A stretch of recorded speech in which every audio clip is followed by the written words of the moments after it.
Hello, hello, hello, and welcome to another episode of Eat, Smoke, Drink.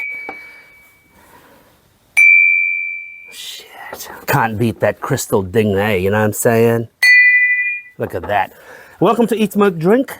Today I am in a privileged position to go through with you. I mean, this is actually ridiculous. This is just like an exploitation movie. This is just unnecessary and stupid, but why not, right? This is like a movie where the director, like Michael Bay, just says, yeah, more tits, more explosions, more dicks, whatever. This is just one of those situations. You know, one supernova is ballsy enough, but three, why the fuck not, right? You know what I'm saying? All right, so supernova. I'm not going to take you through too much about supernova because if you don't know what supernova is about, just give it a Google, give it a read. Otherwise, it'll be too long. But in a nutshell, supernova are limited edition Ardbegs, highly sought after, extremely rare and hard to find, super peated, super ballsy, and unique. What is the description in the back? In theory, supernova is one of the most peaty whiskeys on earth. There you go. There you go. I've never read that. Interestingly spicy, blah, blah, blah. Truly a mystery of the universe. Well, it's not a mystery. It's whiskey with peat. Bill Lumsden, highly anticipated white paper, blah, blah. White paper, zero gravity maturation. Oh, okay. Sorry. Oh, okay. So I think one of them, they sent it to space and shit. Oh, okay. What the fuck? 2015, community release. Final frontier as Ardbeg's adventure in space comes to an end. Finally, supernova prepares to go out with a bang. So one of them was sent to space. Like one of these barrels was sent to space. Anyway, or all of them. I don't know if one of them or all of them. It doesn't matter. It doesn't matter, but they were sent to space somehow. Talk about marketing. You know, if marketing is a art and science, then the ultimate is LVMH. LVMH can sell you a fucking handbag made out of plastic that's byproduct of crude oil for $5,000. Shit, that is amazing. So if marketing is a thing, LVMH is it. Now, Ardbeg though, until very, very recently, they've had good bones. When Bill Lumsden was there, they had good bones. Great releases. They obviously, like all distilleries, they go to peaks and troughs. And then they went through a phase where they were releasing stupid Ardbeg Day releases. And then suddenly they started going back to their roots again and releasing slightly better whiskeys than the usual shit that they release. So who knows? But I'm going to get shit-faced in this review because I've got 3 whiskeys in front of me. And as you can see, I have them in sample bottles. We had this in our tasting, and when it gets to a certain point, I just like to put it in smaller, less air, just so it's less oxidation. There's obviously some debate about that, whether or not it actually works. I'm not here to debate that. Shut the up. I don't care. So in order, we have 2010. Sorry, I don't rehearse this shit, by the way. I just make a list of what I'm going to do. 2014 and 2015, the percentages are... Let's have a look. 60.1%. Wow. Holy balls of Korean Jesus. The next one is 55. And the third one is 54.3. So 60, 55, 54.3. Wow. That's like giving the 3 wise men steroids. They get roid rage and they sexually assault you while you're riding your camel in the desert of the Middle East. All right, so let's get nosing. Let's do a little threesome toast. All right, so let's nose the 10. I'm guessing this is a bourbon cast. Actually, I can't get the peat yet. Let me just let these breathe. Ah, there we go. Now it's that's definitely very peaty, very peat forward. Vanilla, sickly coconut, white sugar syrup, Surprisingly, it's not as burny, kelpy, rubbery as some Ardbegs of recent releases. It's definitely there, but not so much. It's actually more of like an unripe, like turning unripe apricot into jam with the smell of burning rubber in the distance.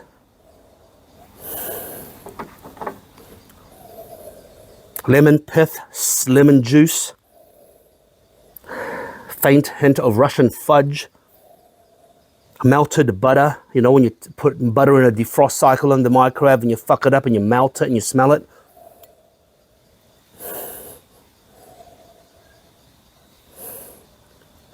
Dry dirt.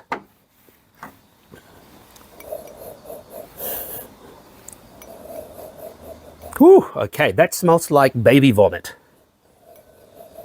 That smells like baby vomit. That's sick. Overripe fruit. It's got a faint hint of very, very ripe durian.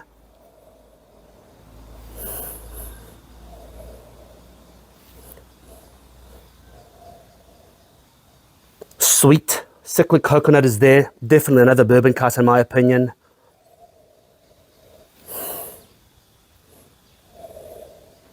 Fruity, overripe fruit, but not as peaty as this. As the first one. Definitely not as peaty. More on the sweet and fruity side. Peppermint, menthol, not peppermint, menthol.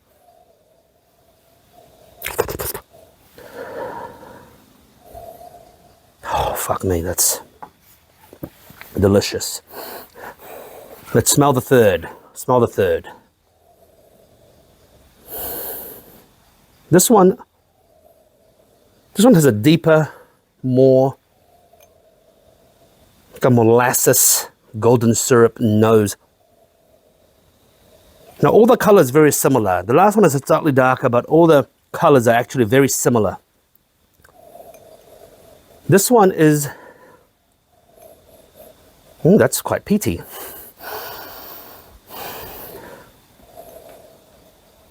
Quite peaty, but more of an orange marmalade smell. Orange marmalade, caramel, butterscotch,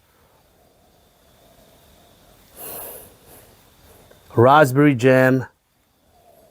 Wow, they're all distinctly different. The smoke on this is less pronounced.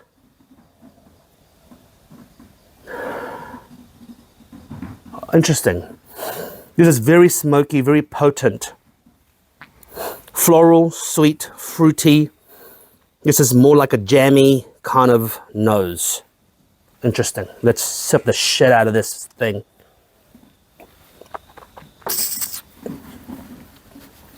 Oh my God, that's delicious. 60% though, fuck me in the eye hole. Fuck me in the eye hole. Woo! God damn, that wakes me up. Definitely lemon pith, lemon rind, lemon juice, citrus forward. The smoke is exceptionally prominent on the palate. Wow, very prominent. I mean, that smoke just smashes you in the face like a giant, giant black dildo.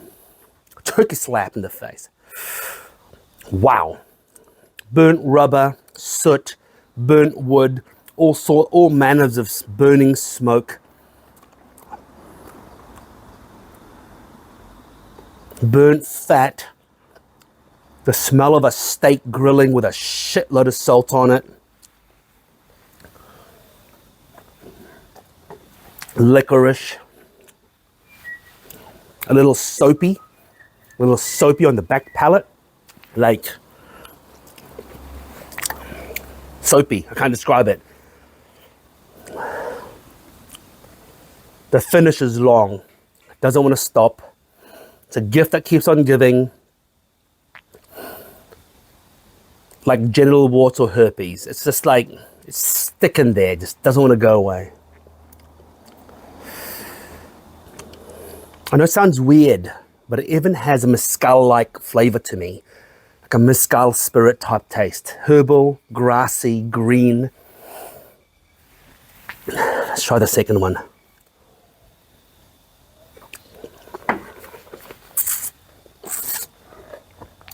Oh, fuck.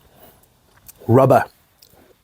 Being hit in the mouth with a rubber flip-flop. My wife just arrived home. Little does she know, I'm shit-faced. So, rubber, it's like someone invading your home, tying you up. They can't find, actually, you know what? That's quite violent. It's like someone giving you a rubber ball gag, but it's old school rubber, not silicon, but rubber. I don't know what that's like, but I can imagine. It's got a bittersweet aftertaste.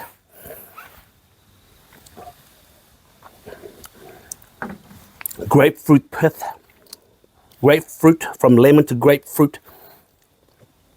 There's a sweetness in the front palate that quickly dissipates rapidly.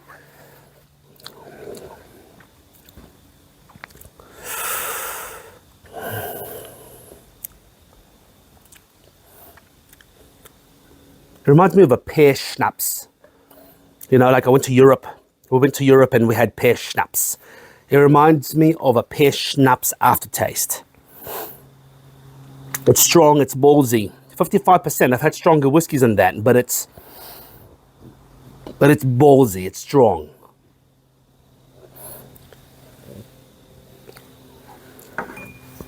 Smoke, you can't escape the smoke. The rubber, the kelp, the iodine is there.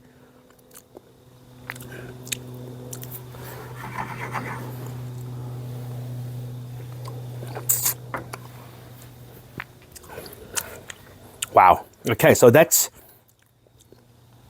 the third one, the 2015. It's on the sweet side. Doesn't have that citrus. More candied orange, marmalade, orange jam, orange syrup, coconut, vanilla, burnt rubber, kelp, wood fire smoke. Not as rubbery, not as kelpy,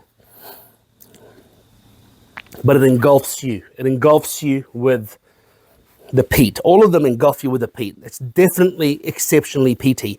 But what I love about it, it's exceptionally peaty with intention. They had a plan. So they made this peaty and they had a plan. The flavor, this flavor in it, you know. The reason why I say that is because I've had some Octomores lately, and I've had a 10-year-old Octomore. You've seen the reviews in my channel. And that was pretty good. But it's just so much peat without the substance.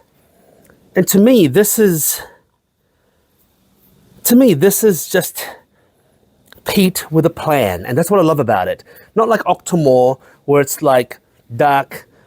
You know, you've got 100 holes in the wall, it's dark, and you just try to stick it in and see which one sticks, right? This one, it's like, no, the light's on, someone's thinking, and someone's sticking, okay? This is definitely more intention here. This was not a lucky dip of peat and see what happens. This is definitely more intentional. Look, I don't know what I like more. I think it depends on the mood you are in. I think the 2015 is going to be the most palatable for most people.